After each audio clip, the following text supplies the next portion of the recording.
സംസ്ഥാന ഭാഗ്യക്കുറി വിൽപ്പനയെക്കുറിച്ച് നമ്മൾ പലപ്പോഴും തമാശയായി പറയാറുണ്ട്.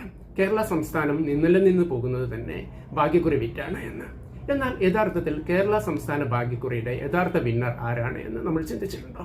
ഇത് ഈ ഭാഗ്യക്കുറിയുടെ പ്രൈസ് ലഭിച്ച വ്യക്തിയോ സംസ്ഥാന ഗവൺമെന്റോ അല്ല.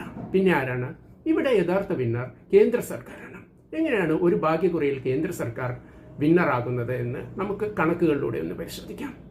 2025 ബമ്പർ ടിക്കറ്റ് വിൽപ്പന സംബന്ധമായി നമുക്ക് പരിശോധിച്ചാൽ ഏകദേശം 75 ലക്ഷം ടിക്കറ്റുകളാണ് കേരളത്തിൽ ആകെ വിൽപ്പന നടന്നിരിക്കുന്നത്.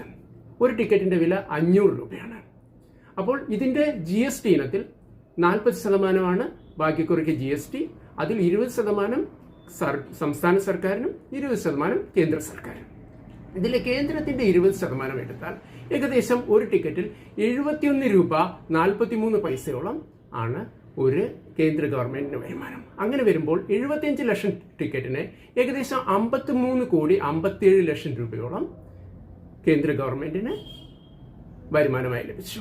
പിന്നീട് ഇതിന്റെ പ്രൈസ് ഇനത്തിൽ കിട്ടിയ വരുമാനം, കേന്ദ്ര ഗവൺമെന്റിന് കിട്ടിയ വരുമാനം നമ്മൾ കണക്കാക്കിയാൽ 10,000 രൂപയിൽ കൂടുതൽ വരുന്ന ഏത് സമ്മാനത്തിനും 30% ഇൻകം ടാക്സ് അടയ്ക്കണം.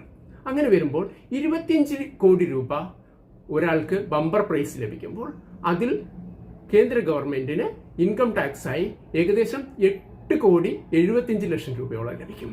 അതുപോലെ തന്നെ രണ്ടാം സമ്മാനമായ 20 പേർക്ക് 1 കോടി എന്നതിൽ നിന്നും 20 കോടി രൂപയുടെ 30% ഏകദേശം 6 കോടിയിൽ മുകളിൽ രൂപ കേന്ദ്ര ഗവൺമെന്റിന് വരുമാനമായി ലഭിക്കും. ചുരുക്കി പറഞ്ഞാൽ ഈ ബമ്പർ ടിക്കറ്റ് വിറ്റ ഇനത്തിൽ കേന്ദ്ര ഗവൺമെന്റിന് ആകെ ലഭിച്ച വരുമാനം ഏകദേശം 68 കോടി 72 ലക്ഷം രൂപയാണ്. അപ്പോൾ ഇവിടെ യഥാർത്ഥ വിന്നർ ആരാണ്? ഇവിടെ യഥാർത്ഥ വിന്നർ കേന്ദ്ര സർക്കാരാണ്. ഒരു തരത്തിലും ഒരു ജോലിയും ചെയ്യാതെ കേന്ദ്ര ഗവൺമെന്റിന് ഒരു ഭാഗ്യക്കുറി ഇനത്തിൽ ലഭിച്ചത് 68 കോടി 72 ലക്ഷം രൂപ. അപ്പോൾ ഇവിടുത്തെ യഥാർത്ഥ വിന്നർ കേന്ദ്ര സർക്കാരാണ്.